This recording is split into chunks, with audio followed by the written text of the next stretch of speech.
সহযোগিতায় আজকে আমরা খাল পরিষ্কার, আমরা খাল কিন্তু খনন করছি না এবং কোনো উচ্ছেদ অভিযানও করছি না। আমরা ওনাদের সহযোগিতায় আমরা খালটি পরিষ্কারে যে উদ্যোগ আমরা গ্রহণ করতে পেরেছি, সেটার জন্য আমরা এই বিশেষ উপজেলা প্রশাসন এবং যারা আমাদেরকে সহযোগিতা করেছে তাদের আন্তরিক অভিনন্দন জানাচ্ছি, ধন্যবাদ জানাচ্ছি। সেই সাথে আমরা এই সকল যারা ব্যবসায়ী রয়েছেন, আমরা অনেকবার চেষ্টা করেছি যে সকল ব্যবসায়ীরা আপনারা তাদের দোকানের পিছনের অংশ টুকু যদি পরিষ্কার করতেন তাহলে এত ধ্বংসা মানে কি বলবো, আপনারা দেখছেন যে খালের যে অবস্থা, এই খালের এই ভগ্ন দশার জন্য দায়ী হচ্ছে ব্যবসায়ীরা।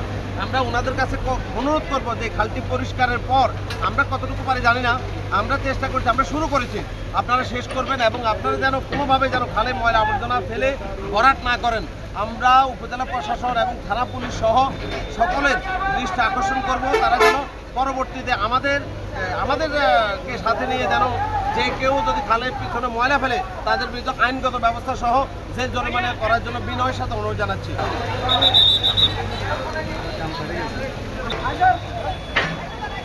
রামগঞ্জের যে বন্যার ভয়াবহ পরিস্থিতিতে হচ্ছে পানিগুলো যে আমাদের শহর থেকে বা রামগঞ্জপুর থেকে মেইন খালগুলোতে চলে যাবে, সেই যাওয়ারতে সবচেয়ে বড় প্রতিবন্ধকতা হচ্ছে বিভিন্ন খালের মধ্যে বাদ দেওয়া বা হচ্ছে এইভাবে ময়লা স্তূপ ফেলে রাখা।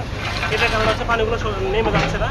তো সেই জন্য আমাদের উপজেলা প্রশাসনের উদ্যোগ আছে, আমাদের বিভিন্ন স্বেচ্ছাসেবী সংগঠন, তারপর স্বেচ্ছা অনেক ক্লিন আছে, আমাদের সংসদ অ্যাসোসিয়েশনের সদস্যবৃন্দরা আছে, সবাই মিলে আমরা উপজেলা প্রশাসনকে সহযোগিতা করছি যেন এই খালগুলো দ্রুত পরিষ্কার করে দেওয়া যাবে, আমাদের শহরটা সুন্দর হবে।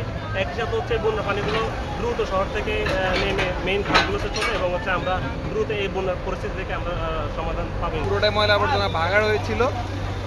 এখন রামগঞ্জ ব্লাড ডোনার্স ক্লাব উদ্যোগে এবং যুব সমাজের উদ্যোগে খাল পরিষ্কার করার যে মহৎ উদ্যোগ নেওয়া হয়েছে, এটা আসলে আমাদের পানি নিষ্কাশন প্লাস বন্যার পানি কমার জন্য খুবই সহায়ক হবে। পানি যেতে পারে না, মানুষের বাড়িঘর পড়ে গেছে, এগুলো খাল পরিষ্কার করতে হলে একমাত্র মানুষের দোকানপাট সব ভাঙি চুরি এগুলো পরিষ্কার করতে হবে।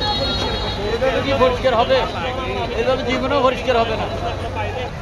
খালের উপর দোকান করে রাখছে, এগুলো নিচ্ছে ভাঙি দেওয়া উচিত।